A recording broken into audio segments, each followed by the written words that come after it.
Hey everybody, Gromos here, and this time with a little bit of IL-2 Battle of Stalingrad footage. So I finally got around to getting myself IL-2 Battle of Stalingrad, and after doing some basic keybinds and track AR adjustments, I flew a few quick missions. Nothing special, just some quick fights versus some average AI to get a bit of a feel for the flight models and damage model, and take a look at the planes in game that I can currently fly. However, since this is my first time trying IL-2 Battle of Stalingrad and flying in it, I figured some might find it interesting to watch anyway. So I thought I'd show you some footage of those first flyouts while I say a word or two on IL-2, as well as two other topics I want to talk about, that being other sims on my channel in the future and some ideas for upcoming videos. Now, since I just got IL-2 Battle of Stalingrad and only did a few flights in a quick mission in it, there's not much I can say about it yet. I need some more experience to do so, but I can give you a few thoughts on my first impressions and one or two positive and negative things that stuck out at me. Specifically in comparison with War Thunder. While the two are very different games, there are some areas where you can compare them. One of the areas I won't talk about now are flight models, as I simply need to fly more to get a good impression of those.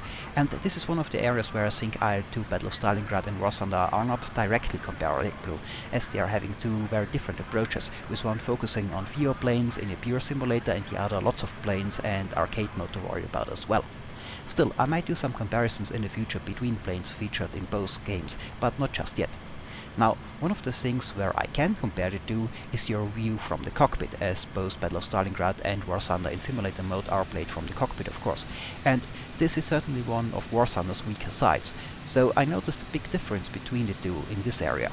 The cockpit view seems to be much more refined in Battle of Stalingrad.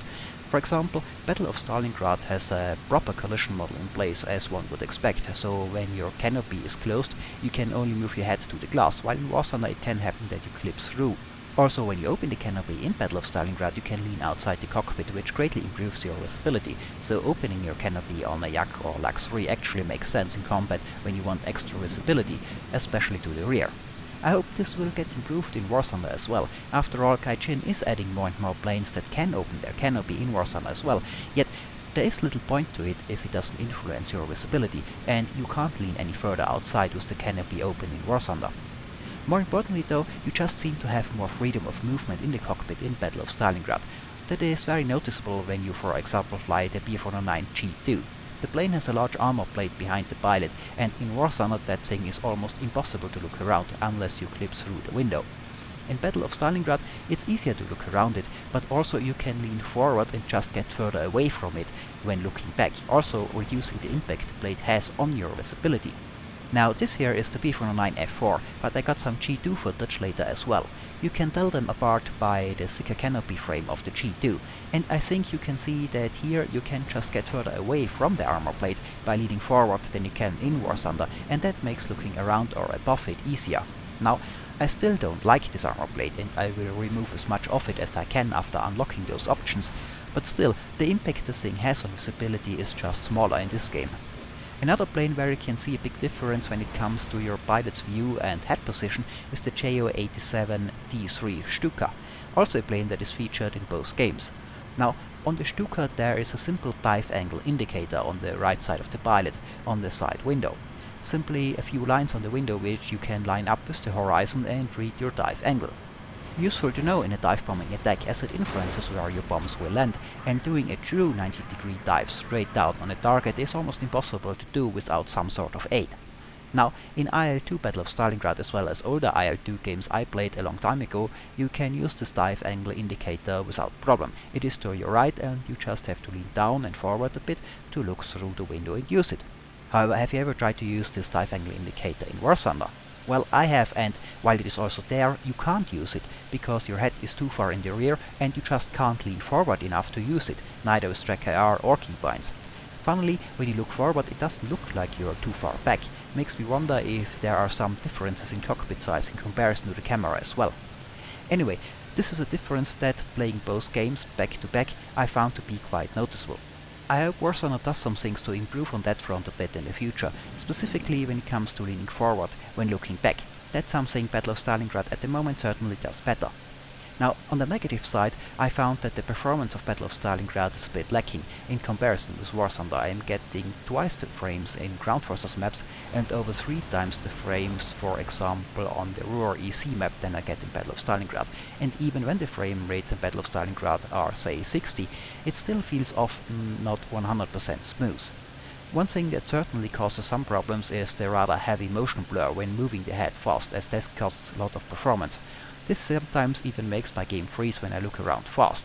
Now, I have not found an option to turn motion blur off in the rather bare-bones graphics settings menu. I have read by now that you can supposedly turn it off by disabling the cinematic third-person camera. Not sure how those are connected, but I will give it a try. Anyway, IL-2 Battle of Stalingrad of course also has larger maps and more calculating to do when it comes to damage models and the like, explaining some of the extra power requirements.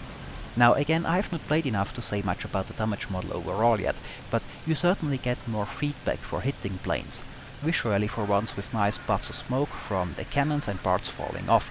Also the vapor trails you get all over an enemy plane when you pepper it with machine guns look quite nice.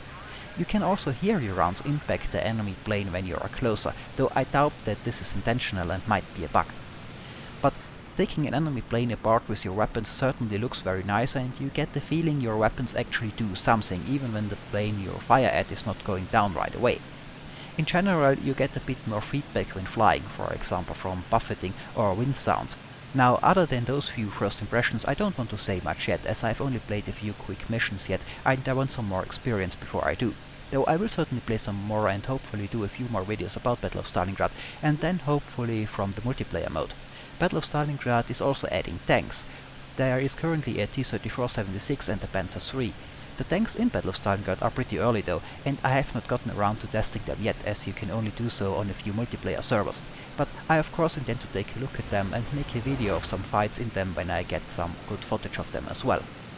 Now, other than IL-2 Battle of Stalingrad, there are a few more simulations I would like to take a look at and make some videos about for the channel in the future. I still consider War Thunder the main game I will feature on my channel, and also Star Citizen, of which I will do videos more frequently as it develops further.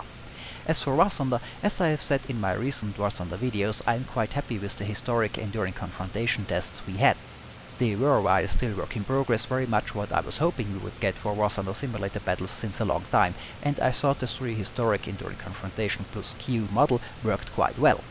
Now, we of course need to get Gaijin to bring that model back and leave it up this time, but there is a huge amount of feedback from the simulator battle community, both from the international forum and the Russian one, about just that.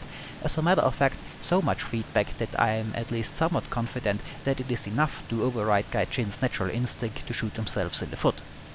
There is also some evidence from the question and answer thread that they are working on more historic enduring confrontation lineups. And when they do bring historic EC mode back with the model we have tested, I am about as happy with War Thunder as I ever was.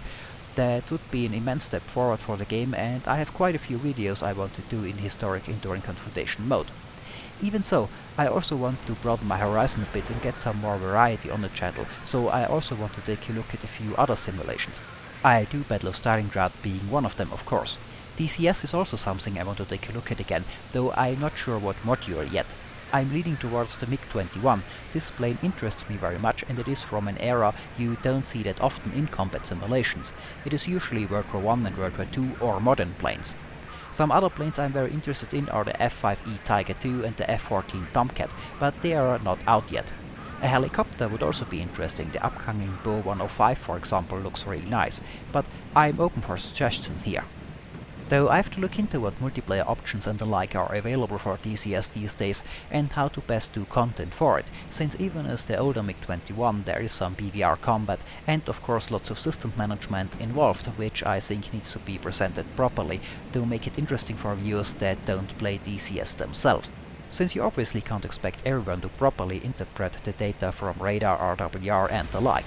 I'm not sure how to best approach that yet. Now, Rise of Flight would also be an option for some World War I planes, though here the main thing is that I don't know if there are still options for regular multiplayer games, as the game is a bit older by now. Steel Beast will also be an option for tanks, but not that likely, and of course Steel Armor I already made some videos about and plan on doing some more.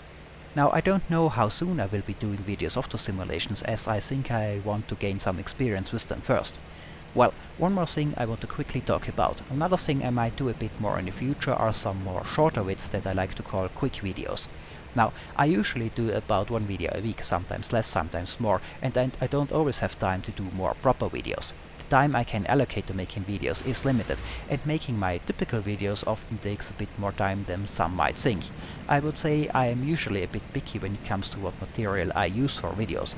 For example, sometimes you have battles in Warzone that take 30-40 minutes and nothing too interesting happens in them, but you get one good fight in them somewhere in the middle. Now, I won't show you an entire 30-minute battle if it is not interesting just for one good 2-minute fight in the middle. That's just not the kind of content that I make. That means I often end up with some footage lying around of good fights here and there that is in a battle that is not interesting enough to show as a whole. Sometimes that is used in some other video as background footage, sometimes not. Means I often have to record a bit to get the kind of footage I need. And I generally have some spare footage. Also, doing research often takes up some time. Now, I like doing some research about topics I'm interested in and gain knowledge. That's something I would do anyway, and it's nice to use some of that knowledge in a video.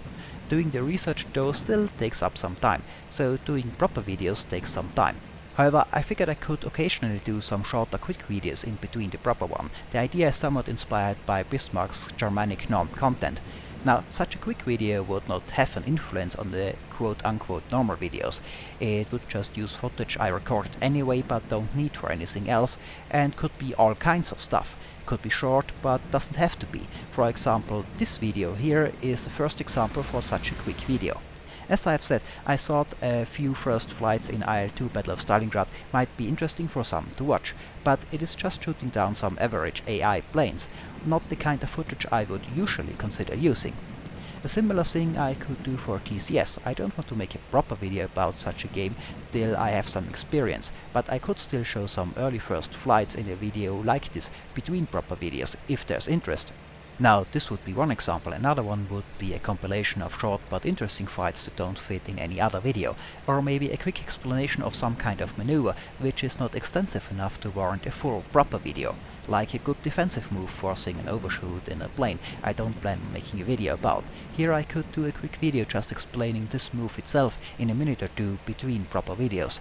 That would make explaining some advanced combat maneuvers easier, as I would not have to wait for enough footage for a full video of it, which I might not get. I could just go, okay, that's a good example for this maneuver and I don't need this footage for anything else and I wouldn't use it otherwise, so I make a quick explanation video showcasing this maneuver out of it. That would be quick to make and get some extra information out. Or an update or additional information to a full video. That is one of the most likely ones to happen frequently, I would think. I do feedback videos often, and even though they have a tendency to get longer anyway, after uploading I still often think of some additional points to make or would like to further explain or reinforce a point I made. And as a matter of fact, there's already a short extra video I plan on doing, which is reinforcing and further explaining a point made in my last Simulator Battle Tank video. So that is something I wanted to announce, because so far I only had full videos on my channel, usually around 20 minutes as of late, so you know what's going on if there are maybe some shorter ones only a few minutes long in between in the future. But I figured having a quick video in between might be helpful, and also fulfill some requests for explaining some things I don't got around to doing in a full video. As I said, it has no influence on proper main videos, but it should get some more content on the channel which is hopefully entertaining and useful. Anyway, feel free to provide some feedback on the idea or some suggestions on what you might want to see in such a short video category. Well, that's a little bit of IL-2 Battle of Stalingrad footage and some channel info, and that is it for this video. I hope it was informative, thanks for watching, and maybe I'll see you next time.